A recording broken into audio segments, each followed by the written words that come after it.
Hi, this is Mike Billington with the Executive Intelligence Review and the Schiller Institute. I am here today with Colonel Richard Black, Senator Richard Black, who, after serving 31 years in the Marines and in the Army, then served in the Virginia House of Delegates from 1998 to 2006, and in the Virginia Senate from 2012 to 2020. I'll allow Colonel Black to describe his military service himself. So, Colonel Black, welcome. With the U.S. and U.K. and NATO surrogate war with Russia, which is taking place in Ukraine, and the economic warfare being carried out directly against Russia, this has been accompanied by an information war, which is intended to demonize Russia and especially President Vladimir Putin. One repeated theme is that the Russian military is carrying out ruthless campaigns of murder against civilians and destruction of residential areas, often referring to the Russian military operations in Syria, claiming that they had done the same thing in Syria, especially against Aleppo. These are supposedly examples of their war crimes and crimes against humanity. You have been a leading spokesman internationally for many years, exposing the lies about what took place in Syria and the war on Syria. So first, let me ask, how and why did Russia get involved in Syria militarily? And how does that contrast with the US and NATO supposed justification for their military intervention in Syria? Well, let me begin, if I could, by telling our listeners that I'm very patriotic. I volunteered to join the Marines, and I volunteered to go to Vietnam. I fought in the bloodiest Marine campaign of the entire war. I was a helicopter pilot, flew 269 combat missions. My aircraft was hit by ground fire on 4 missions. I then fought on the ground with the 1st Marine Division. And during one of the 70 patrols, combat patrols that I made, my radio men were both killed and I was wounded while we were attacking and trying to rescue a surrounded Marine outpost. So I am very pro-American. I actually was a part of NATO and was prepared to die in Germany to defend against an attack by the Soviet Union. But I do not feel, Russia is not the Soviet Union at all. People don't understand that because the media has not made it clear. But Russia is not a communist state. Soviet Union was a communist state. Now, one of the things that I've seen claimed that has been particularly irritating to me because of my experience with Syria, I have been in Aleppo City. Aleppo City is the biggest city in Syria, or it was at least before the war began. And there was a tremendous battle. Some call it the Stalingrad of the Syrian war, which is not a bad comparison. It was a terribly bitter battle that went on from 2012 until 2016. In the course of urban combat, any forces that are fighting are forced to destroy buildings. Buildings are blown down on a massive scale. And this happens anytime that you have urban combat. So I have walked the streets of Aleppo while combat was still in progress.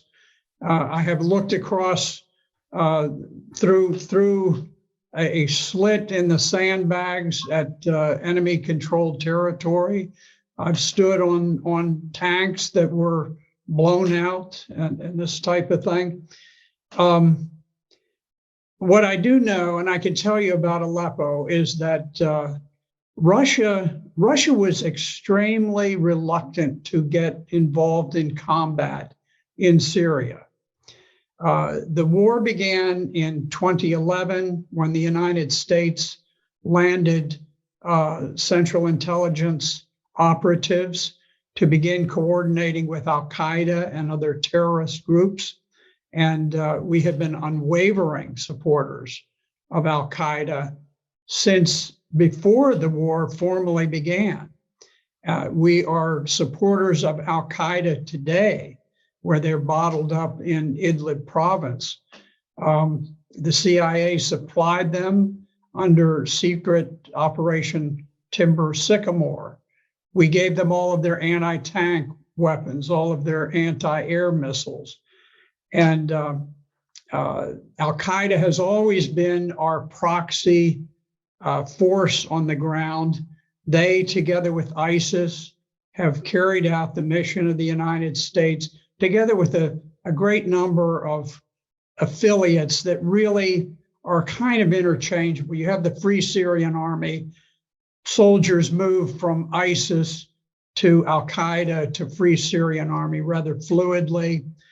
And so we started that war, but the United States has a strategic policy of using proxies to engage in war. And our objective was overthrow the legitimate government of Syria. And in order to do that, we employed proxy soldiers who were the most vile of all terrorists. Something very similar is happening right now in Ukraine. But going back to Aleppo, the Syrian army, together with Hezbollah, which was very effective, there were some troops that were organized by Iran also, but it was pretty much a Syrian show, certainly directed by Syrian generals. And they had fought this bitter urban combat, very brutal, very deadly. And they had fought it for 4 years before Russia ever joined the battle. So after 4 years, the city of Aleppo had enormous destruction. And at that point, the Russians, at the invitation of the legitimate government of Syria, entered the war. But unlike many of the media reports, they did not enter the war as a ground force. Now, they had some small ground forces. They had military police. They had a few artillery units, a few special operations people, and they had quite a number of advisors and that sort of thing. But they were not a significant ground force. On the other hand, they were a significant and very effective air force that supplemented the Syrian Air Force. But it really was just the last year of the war, the battle for Aleppo, just the last year that they entered, and their air power was very effective. And by this time, the Syrians had pretty well worn down the terrorist forces, and the Russian assistance was able to tip the balance, and Aleppo was the grand victory of the entire Syrian war. But to blame the Russians for the massive destruction that took place within Aleppo, it's bizarre, because they were not there. They were not even present when this happened. So this is simply another part of the propaganda narrative, which is which has been very effective for the West, demonizing Russia and making claims that have no substance, but people don't remember the history of these things. They're rather complex. So no, Russia was not in any respect responsible for the massive destruction of the city of Aleppo. How would you contrast the methods of warfare followed by Russia as opposed to the U.S. and allied forces in Syria? Well, first of all, the American involvement, the United States war against Syria is a war of aggression. We put the Central Intelligence, it's a highly secretive CIA Special Activities Center. These are kind of the James Bond guys of the Central Intelligence Agency, total Machiavellian. They will do anything. It's no holds barred with these guys. We sent them in and we started the war in Syria. The war didn't exist until we sent the CIA to coordinate with Al-Qaeda elements. So we began the war, and we were not invited into Syria. In fact, the United States has seized two significant parts of Syria. One is a very major part. The Euphrates River bisects or doesn't bisect. It carves off about a third of the northern part of Syria. The United States invaded that portion. We actually put troops on the ground, illegal against any standard international law of war. It was just a seizure, and this was something that was referred to by John Kerry, who was then the Secretary of State, and he was frustrated at the tremendous victory by the Syrian armed forces against Al-Qaeda and ISIS. And he said, well, we probably need to move to Plan B. He didn't announce what Plan B was, but it unfolded over time. Plan B was the American seizure of that northern portion of Syria. The importance of taking that part of Syria is that it is the breadbasket for all of the Syrian people. That is where the wheat, Syria actually had a significant wheat surplus, and the people were very well fed in Syria before the war. We wanted to take the wheat away to cause famine among the Syrian people. The other thing we were able to do is to seize the major part of the oil and natural gas fields. Those also were produced in that northern portion beyond the Euphrates River. And the idea was that by stealing the oil and the gas, we would be able to shut down the transportation system. And at the same time, during the Syrian winters, we could freeze to death the Syrian civilian population, which in many cases were living in rubble, where these terrorist armies with mechanized divisions had attacked and just totally destroyed these cities and left people just living in little pockets of rubble. We wanted to starve and we wanted to freeze to death the people of Syria, and that was Plan B. Now, we became frustrated at a certain point that somehow these Syrians, these darn Syrians, it's a tiny little country, and why are these people resilient? They're fighting against 2/3 of the entire military and industrial force of the world. How can a nation of 23 million people possibly withstand this for over a decade. And so we decided we had to take action or we were going to totally lose Syria. And so the US Congress imposed the Caesar sanctions. The Caesar sanctions were the most brutal sanctions ever imposed on any nation. I mean, during the Second World War, sanctions were not nearly as strict as they were on Syria. We weren't at war with Syria, and yet we had a naval blockade around the country.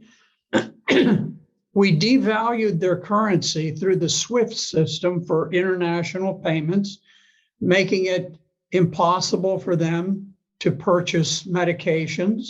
So you had Syrian women who would contract breast cancer, just like we have here in this country.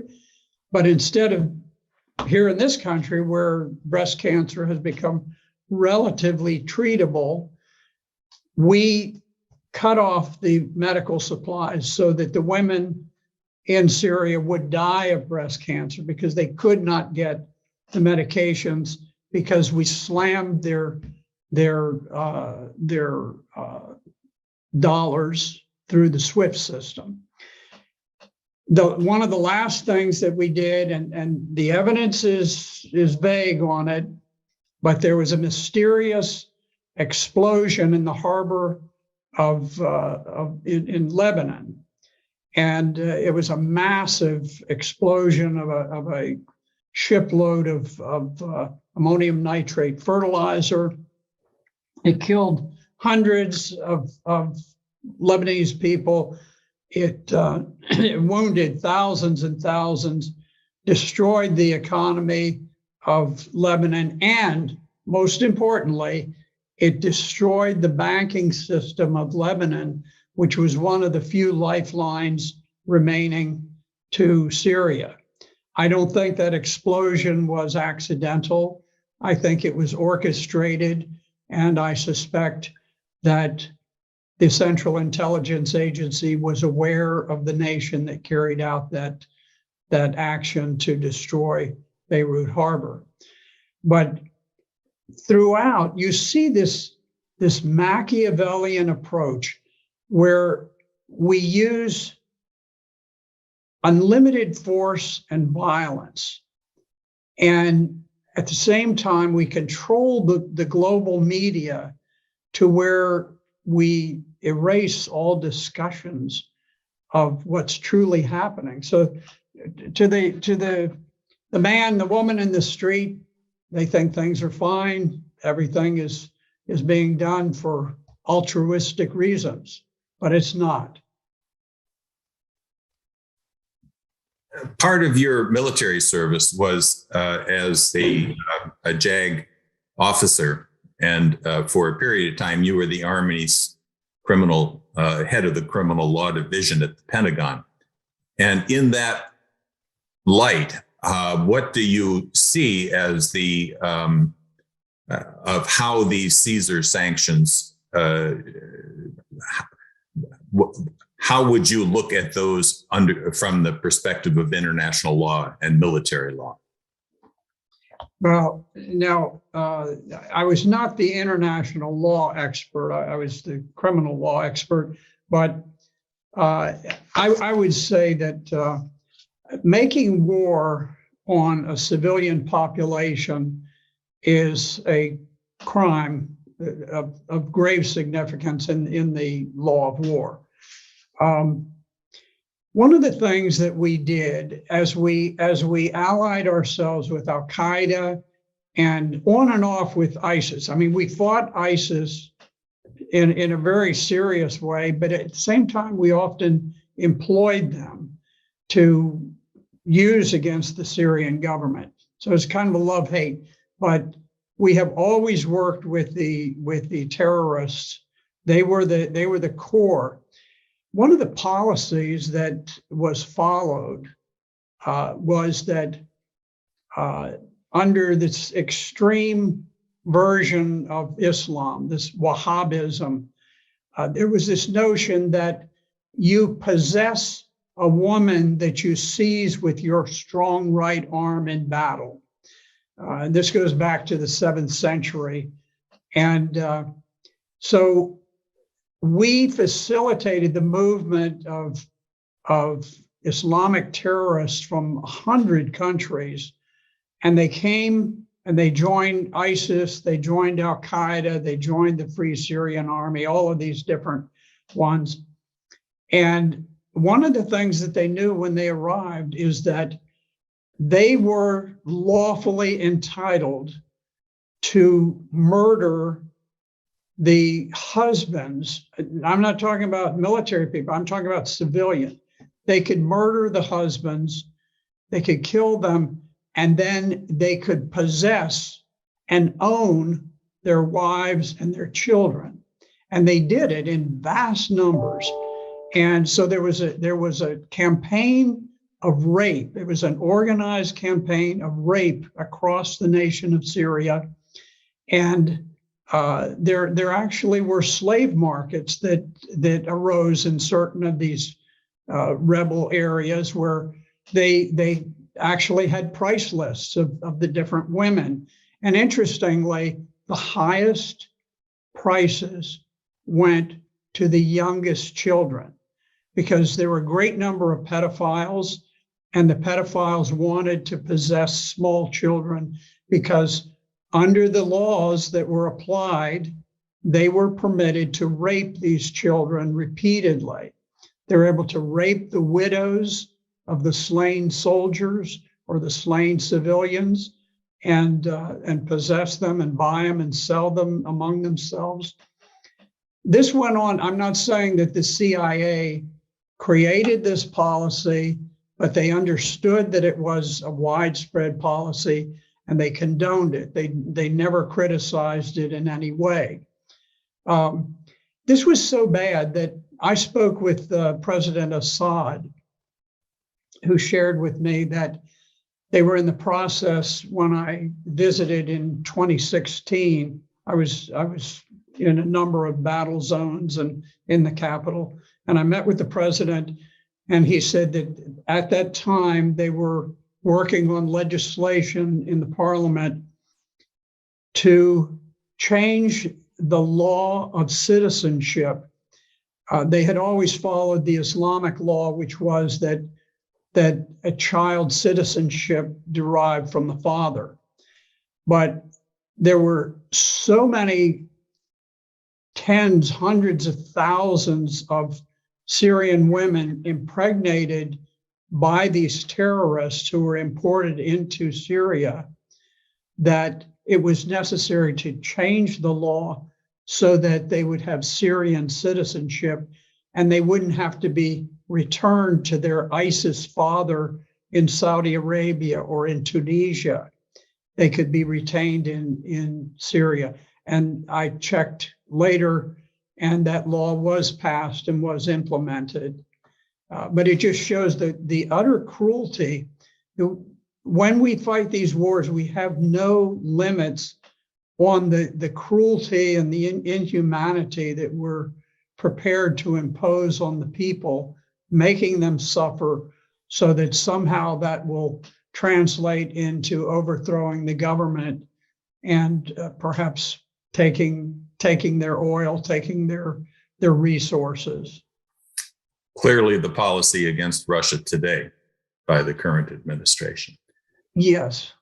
You know, Russia is perhaps more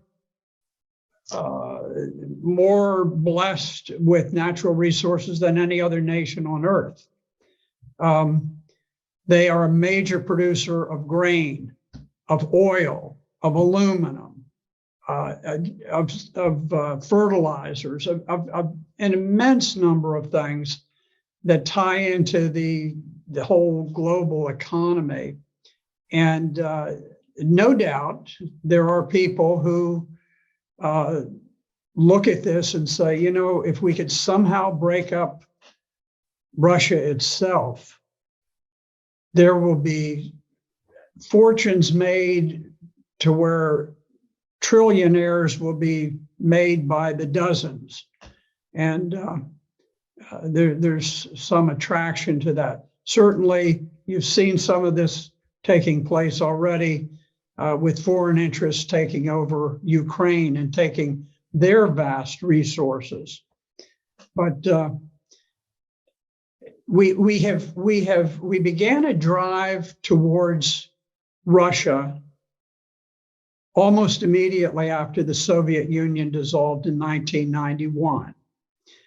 The Soviet Union dissolved, the Warsaw Pact dissolved, and unfortunately, one of the great tragedies of history is that we failed to dissolve NATO. The sole purpose of NATO was to defend against the Soviet Union. The Soviet Union no longer existed. NATO went toe-to-toe with the Warsaw Pact. The Warsaw Pact was gone. It no longer existed. There was no purpose in NATO continuing to exist. However, we retained it, and it could not exist unless it had an enemy. Russia was desperate to become part of the West.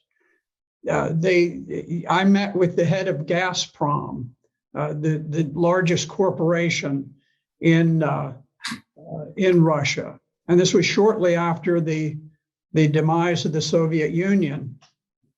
And he described for me how they were struggling to have their media be as free as it was in the West. And they perceived us as being much more free and open than we were. And he said, we've got this problem because we have this uprising in Chechnya, which is part of Russia. And he said, the Chechnyan rebels send videos to Russian television, and we play them on Russian television because that's the way freedom of speech works. And I said, are you kidding me? I said, you're publishing the enemy propaganda films? He said, yeah. He said, isn't that the way you do it in the United States? I said, no. I said, in the Second World War, we took the head of the Associated Press and we put him in charge of wartime censorship. And it was very strict. But this is just an example of how they were struggling. They went from being an officially atheist country to where they became the most Christianized major nation in Europe by far. Not only were the people the most Christianized people in any major country in Europe, but the government itself was very supportive of the church, of the Christian faith. They altered their constitution to say that marriage was the union of one man and one woman. They became very restrictive on the practice of abortion. They ended the practice of overseas adoptions, where some people were going to Russia and adopting little boys for immoral purposes. So they became a totally different culture. And in any event, the United States we have this long-standing strategy, this political military strategy of expanding the empire. We did it in the Middle East, where we attempted to create a massive neo-colonial empire. It became rather frayed. The people did not want it. And it seems to be doomed to extinction sometime, but it may go on for another 100 years. But in any event, we are trying to do something similar as we roll to the east, right up virtually to the Ukrainian border, or to the Russian border, rather.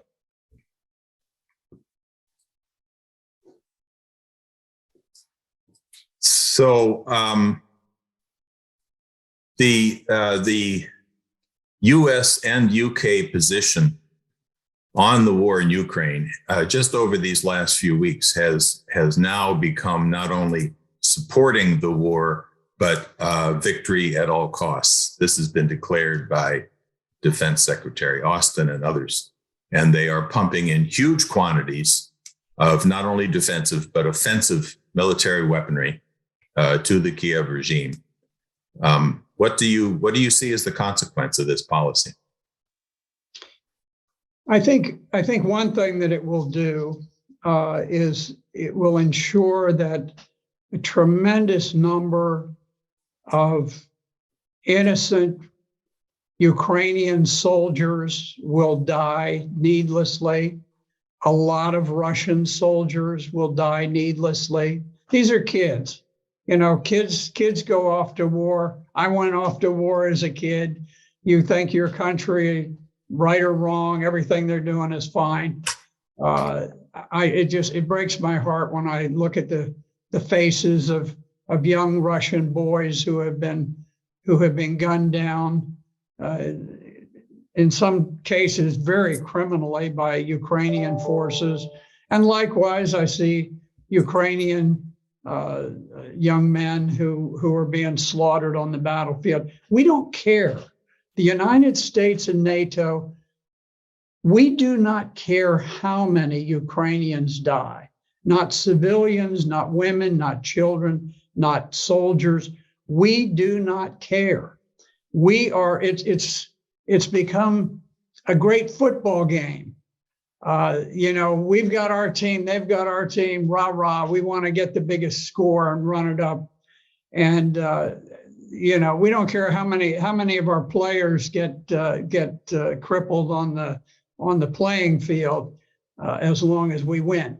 Now, we are shipping fantastic quantities of weapons, and it's caused the stock of Raytheon, which creates missiles, and Northrop Grumman, which creates aircraft and so forth, and missiles.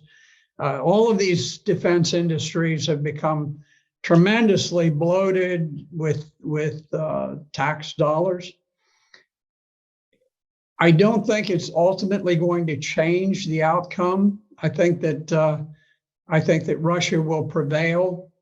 The Ukrainians are in a very awkward strategic position in the east, but if you look at the way that this unfolded, President Putin made a desperate effort to stop the march towards war. Back in December of 2021, he went so far as to put specific written proposals on the table with NATO, peace proposals to defuse what was coming about.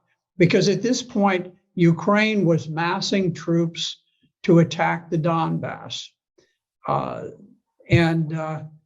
So he was trying to head this off. He didn't want war. And NATO just blew it off, just dismissed it, never took it seriously, never went into serious negotiations. At that point, Putin, seeing that armed Ukrainians with weapons to kill Russian troops were literally on their borders, decided he had to strike first. Now, you could see that this was not some pre-planned attack. This was not like Hitler's attack into Poland, where the standard rule of thumb is that you always have a 3-to-1 advantage when you are the attacker. You have to mass 3 times as many tanks and artillery and planes and men as the other side has. In fact, when Russia went in, they went in sort of with what they had, what they could cobble together on short notice, and they were outnumbered by the Ukrainian forces. The Ukrainian forces had about 250,000. The Russians had perhaps 160,000. So instead of having 3 times as many, they actually had fewer troops than the Ukrainians, but they were forced to attack to try to preempt the battle that was looming, where the Ukrainians had massed these forces against the Donbass. Now, the Donbass is adjacent to Russia. It is a portion of Ukraine that did not join with the revolutionary government that conducted the coup in 2014 and overthrew the government of Ukraine. They refused to become a part of the new revolutionary government of Ukraine. And so they declared their independence. And Ukraine had massed this enormous army to attack against the Donbass. And so Russia was forced to go in to preempt that planned attack by Ukraine. And you could see that Russia very much hoped that they could conduct this special operation without unduly causing casualties for the Ukrainians, because they think of the Ukrainians, or at least they did think of the Ukrainians as brother Slavs, that they wanted to have good relations. But there was a famous picture with a Russian tank that had been stopped by a gathering of maybe 40 civilians who just walked out in the road and blocked the road, and the tank stopped. I can tell you, in Vietnam, if we had had a bunch of people who stood in the way of an American tank going through, that tank would not have slowed down in the slightest. It wouldn't have honked a horn. It wouldn't have done anything. Wouldn't have fired a warning shot. It would have just gone on. And I think that's more typical. I'm not criticizing the Americans. I was there and I was fighting, and I probably would have driven the tank straight through myself. But what I'm saying is that the rules of engagement for the Russians were very, very cautious. They didn't want to create a great deal of hatred and animosity. The Russians did not go in. They did not bomb the electrical system, the media systems, the water systems, all of these, the bridges and so forth. They tried to retain the infrastructure of Ukraine in good shape because they wanted it to get back. They just wanted this to be over with and get back to normal. It didn't work. The Ukrainians, the resistance was unexpectedly hard. The Ukrainian soldiers fought with great valor, great heroism. And so now the game has been upped and it's become much more serious. But it is amazing to look and to see that Russia dominates the air. They haven't knocked out the train systems. They haven't knocked out power plants. They haven't knocked out so many things. They've never bombed the buildings in the center of Kyiv, the capital of Ukraine. They haven't bombed the buildings where the parliament meets. They've been incredibly reserved about these things, hoping against hope that peace could be achieved. But I don't think Ukraine has anything to do with the decision about peace or war. I think the decision about peace or war is made in Washington, D.C. As long as we want the war to continue, we will fight that war using Ukrainians as proxies, and we will fight it to the last Ukrainian death. How do you project the potential of a war breaking out directly between the United States and Russia, and what would that be like? You know, if you go back to the First World War in 1914, you had the assassination of the Archduke of Austria-Hungary. He and his wife were killed.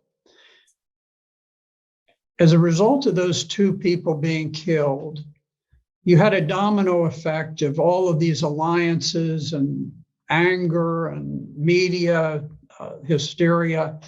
And before it was over, I think it was 14 million people had been killed. It's always hard to get true numbers, but anyway, it was an enormous number of millions of people who died as a result of that. We need to recognize the risk of playing these games of chicken, where, for example, the Turkish armed forces or the Turkish media just published an article saying that they're at Mariupol, where there was a great siege that the Russians ultimately won. The one area they haven't taken over is this tremendous steel plant. There are a lot of Ukrainian soldiers who are holed up there. And now it has come to light that apparently there are 50 French senior officers who are trapped in that steel plant along with the Ukrainians. The French soldiers have been on the ground fighting, directing the battle, and this was kept under wraps, ultra secret, because of the French elections that just occurred. Had the French people known that there were a large number of French officers trapped and probably going to die in that steel plant, the elections would have gone the other way. Marine Le Pen would have won. And so it was very important that for the entire deep state that it not come to light that these French officers were there. We know that there are NATO officers who are present on the ground in Ukraine as advisors and so forth. We run the risk. Now, my guess is, and this is a guess, I could be wrong, but the flagship of the Russian Black Sea Fleet, the Moskva, was sunk as a result of being struck by anti-ship missiles. My guess is that those missiles, I think there's a good chance they were fired by the French. Now I could be wrong, but those missiles are so ultra sensitive and so dangerous to our ships that I don't think that NATO would trust the missiles to Ukrainians or to anybody else. I think they have to be maintained under NATO control and operation. So I think that it was probably NATO forces that actually sunk the Moskva. And you can see we're taking these very reckless actions. And each time we sort of up the ante. We have two Republican, I happen to be a Republican, but two Republican US senators who have said that, well, we might just need to use nuclear weapons against Russia. That is insane. I think it's important that people begin to discuss what a thermonuclear war would mean. Now, we need to understand, we think, oh, well, we're big and we're bad and we have all this stuff. Russia is roughly comparable to the United States in nuclear power. They have hypersonic missiles that we do not have, that can absolutely evade any detection, any timely detection, and they can fire missiles from Russia and reach San Francisco, Los Angeles, Chicago, Detroit, Baltimore, Washington, D.C., New York City. And if you think about just Virginia, where I happen to live, if there were a nuclear war, and keep in mind, they also have a very large and effective fleet of nuclear submarines that lie off the coasts of the United States. They have a great number of nuclear tipped missiles, and they can evade any defenses we have. So just in Virginia, if you look at it, all of Northern Virginia would be essentially annihilated. There would hardly be any human life remaining in Loudoun County, Prince William County, Fairfax County, Arlington, Alexandria. The Pentagon lies in Arlington County. The Pentagon would simply be a glowing mass of molten sand. There would be no human life there, and there would be no human life for many miles around it. Just across the Potomac, the nation's capital, there would be no life remaining in the nation's capital. The Capitol building would disappear forever. All of the monuments, all of these glorious things, nothing would remain. If you go to the coast of Virginia, you have the Norfolk Naval Shipyard. You have the Port of Norfolk. You have the greatest accumulation of naval power on the face of the earth. This is where we park all of our aircraft carriers, our nuclear submarines, all of those things. There would be nothing remaining. There would be nothing remaining of any of those shipping industries there. And you can carry this on. You talk about New York City. Probably New York City itself, not only would everybody be killed, but it would probably be impossible for people to inhabit New York City for hundreds of years afterwards. That not only would it cease to be a place of vibrant human life, but probably going out for, maybe half a millennium, it would not recover any sort of civilization. We need to understand the gravity of what we're doing.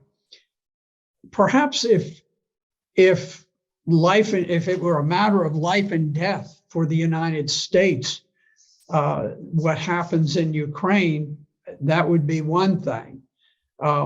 Certainly when the Soviet Union put missiles in Cuba that targeted the United States, that was worth taking the risk, because it was right on our border and it threatened us, and it was a battle worth fighting for and a risk worth taking.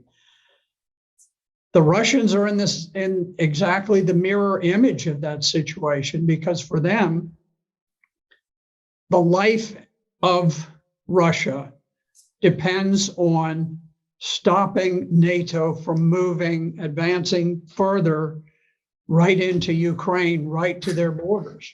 They cannot afford not to fight this war. They cannot afford not to win this war. So I think toying with this constant escalation in a war that really, in a place that has no significance to Americans, Ukraine is meaningless to Americans. It has no impact on our day-to-day lives, and yet we're playing this reckless game that risks the lives of all people in the United States and Western Europe for nothing. just absolutely for nothing. Many flag grade officers certainly understand the consequences that you just described in a rather hair-raising way. Why is it that while there are some generals speaking out in Italy, in France, in Germany, warning that we are pursuing a course that could lead to nuclear war, why are there not such voices from flag grade officers saying what you're saying here today? Retired, perhaps. You know, there's been a tremendous deterioration in the quality of flag officers going back to perhaps, you know, after the time, maybe, well, certainly the 90s. We had very, very fine flag officers during the time I was on active duty. I left in 94, just superior quality people. But what happened is subsequently we had President Clinton take over. Later we had Obama. We've got Biden now, and they apply a very strict political screen to their military officers, and we now have yes men. These are not people whose principal devotion is to the United States and its people. Their principal devotion is to their careers and their ability to network with other military officers upon retirement. There's a very strong network that can place military generals into think tanks where they promote war, into organizations like Raytheon and Northrop Grumman and all of these defense operations where they can get on boards and things like that. And so there's quite a personal price that you pay for saying, hey, stop, you know, war is not in the interests of the American people. If we had a better quality of individual, we would have people with the courage who would say, I don't care what it costs me personally. But it is very difficult to get into the senior ranks if you are an individual guided by principle and patriotism and devotion to the people of this nation. That's just not how it works. And at some point, we need a president who will go in and shake the tree and bring a lot of these people falling down from it, because they're dangerous. They're very dangerous to America.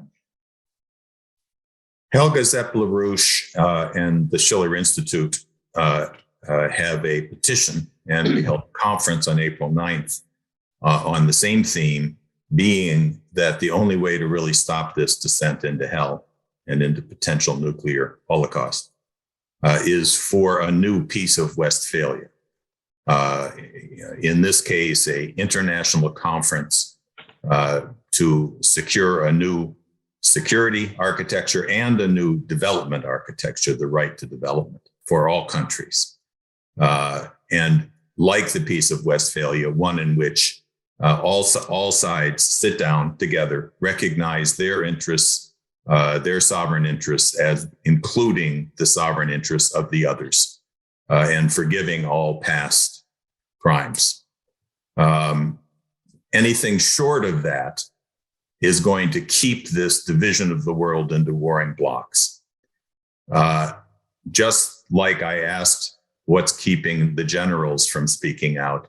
Why and what will it take to get Americans to recognize that we can and must sit down with Russians and with Chinese and with all other nations and establish a true, a just world based on the dignity of man and the right to development and security? I think, unfortunately, there's going to have to be enormous pain to drive that, just as there was with the Peace of Westphalia. A nuclear war would do it. An economic cataclysm of unprecedented proportions resulting from the unbridled printing of money that we've engaged in over the last 20 years. There are things that could bring it about. But at this point, the media has been so totally censored and so biased that the American people really don't have a perception of the need for anything of that sort. It's going to be difficult. You know, here's something that's interesting that has happened. Here in this country, you would think the entire world is against Russia. It's not. In fact, there are major countries of the world that lean towards Russia in this war, starting with China, but then Brazil.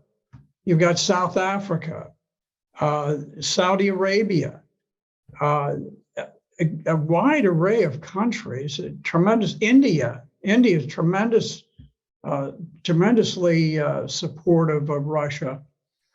And so the idea that somehow we have this enormously just cause, it doesn't strike a great deal of the world that it is just. And much of the world does not accept the latest propaganda about war crimes. This thing about Bucha, that's probably the most prominent of all the war crimes discussions. And what was Bucha?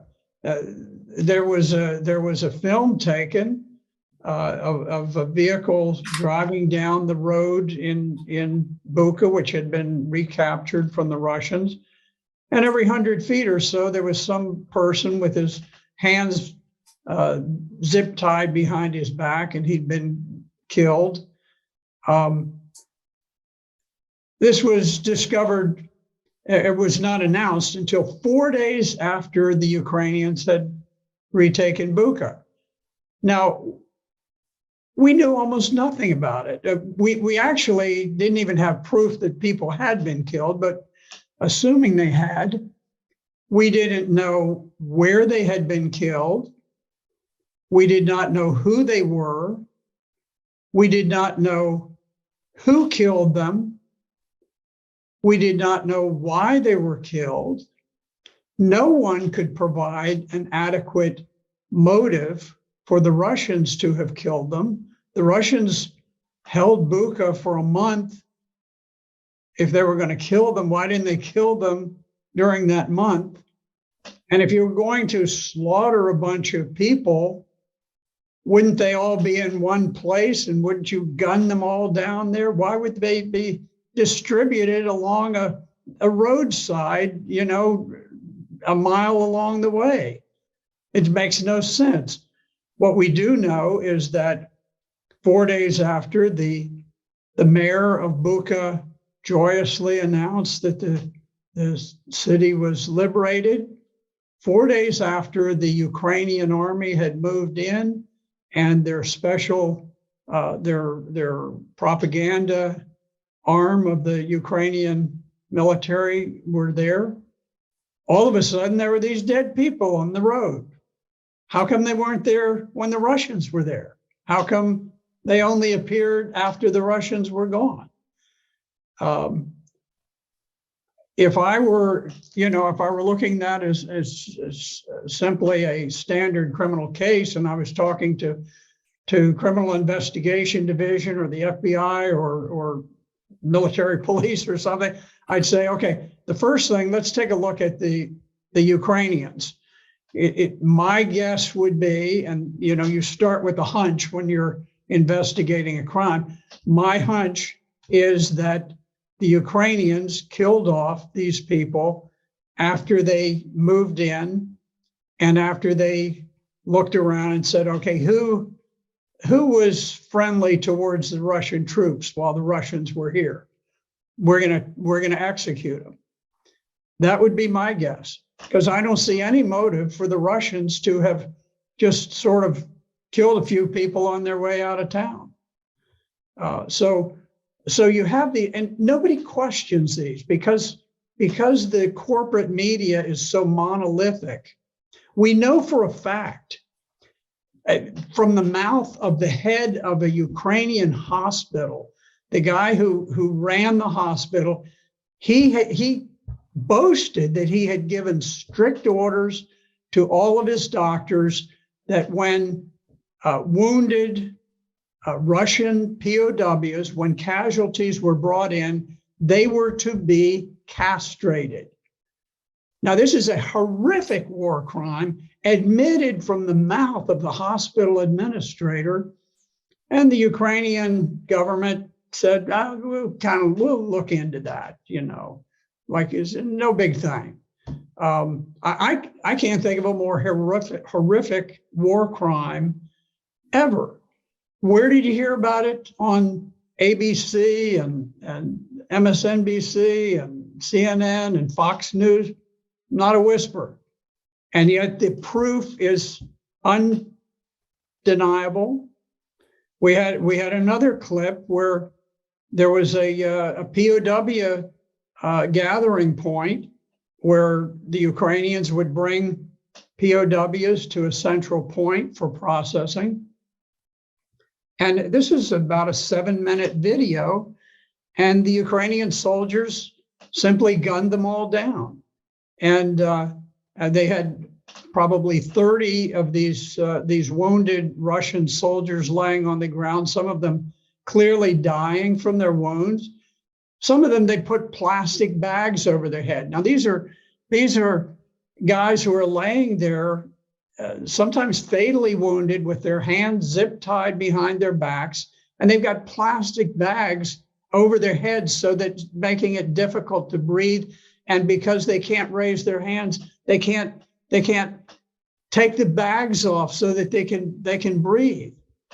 And then at the end of the video, the Ukrainians bring in a van, and there are 3 unwounded Russian POWs, and without the slightest thought or hesitation, as the 3 come off and their hands are bound behind their backs, they gun down 2 of them right on camera, and they fall over, and the 3rd one gets on his knees and begs that they won't hurt him, and then they gun him down. And these are crimes, and these were not refuted by the Russian or by the Ukrainian government, but you'd never even know that they occurred. So far, I will tell you that the only proven, I'm not saying that there aren't war crimes happening on both sides. I'm just telling you the only ones where I have seen fairly irrefutable proof of war crimes have been on the Ukrainian side. Now, often you hear it said, well, the Russians have, they've destroyed this or destroyed that.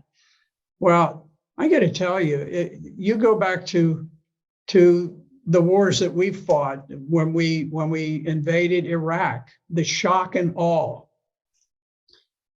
We destroyed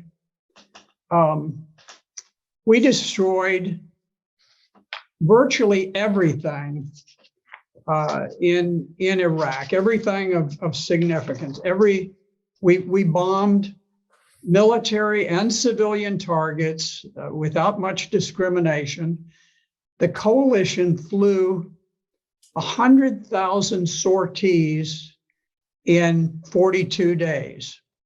You compare that to the Russians, who have only flown 8,000 sorties in about the same period of time.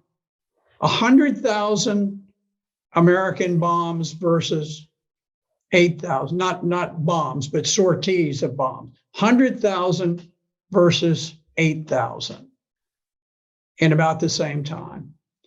And I think the the Russians have tended to be more selective, whereas we went out, the shock and awe, the philosophy of shock and awe is that you destroy everything that is needed to sustain human life and for a city to function.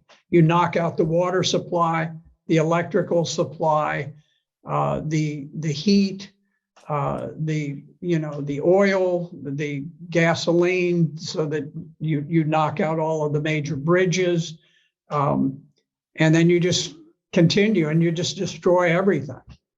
So it's really ironic that, and keep in mind, Iraq is a relatively small country. Ukraine is a huge country. 100,000 sorties in 42 days, 8,000 sorties in about the same time. A tremendous difference in violence between what we did in Iraq and what they have done in Ukraine. So there's simply no credibility when you actually get down to the facts and you look at the way that the war has been conducted. Well, Senator Black, Colonel Black, I think the way you have described the horror that's already taking place, and considering that we can't wait for a nuclear war to provoke a new Peace of Westphalia, and I would suggest that what you've described is already horrific enough. And when combined with the hyperinflationary breakdown now sweeping the Western world, which everybody is being affected, we believe that we have to take that as the adequate horror and recognition of a descent into a dark age to motivate citizens in Europe and the United States. And we are finding that there is a waking up of people who have not wanted to look at their responsibility to the human race as a whole in the past, who now are forced to consider that, which is the basis on which we've called for this, in this petition, for an international conference of all nations with the US, Russia, China, India, and so forth, sitting down to end this horror, but to also bring about a true peace for mankind and an era of peace through development. And we thank you for giving this breath of ugly truth to a population which needs to hear it. And if you have any final thoughts, I ask you to give your final greetings. I'll just add one thing, and I thank the Schiller Institute for the tremendous effort that you've made towards achieving world peace. It is one of the most important efforts ever made, and I certainly applaud that. You know, if you look at Russia, the Russian troops that went into battle in Ukraine, for the most part, had never experienced combat. This is a peacetime army. Russia doesn't fight overseas wars. Syria is the only significant overseas engagement that they have had. You compare that with the United States, where, literally speaking, if a soldier retires today after a 30-year career in the military, he will not have served a single day when the United States was at peace. Kind of an amazing thing. And you contrast that with the Russian military, where, with few exceptions, the country has been at peace. So we really need to start thinking about peace and about the limits of warfare, and this idea that somehow we need this zero-sum game where we take from you and that enhances us. We're in a world where everyone can gain and prosper by peace. And but I'm concerned that the hyperinflation may be the wake-up call that that jolts the world into a recognition that we must have a new paradigm for the future. And I think the Peace of Westphalia at that point might become a possibility. So I thank you again for the opportunity to be here. And, you know, there's always hope, and I think there'll be good things in the future with the blessings of God. And thank you very much from Schiller Institute, the LaRouche organization, and EIR. We'll get this posted as quickly as we possibly can because it's going to have a tremendous impact. Thank you. Thank you very much.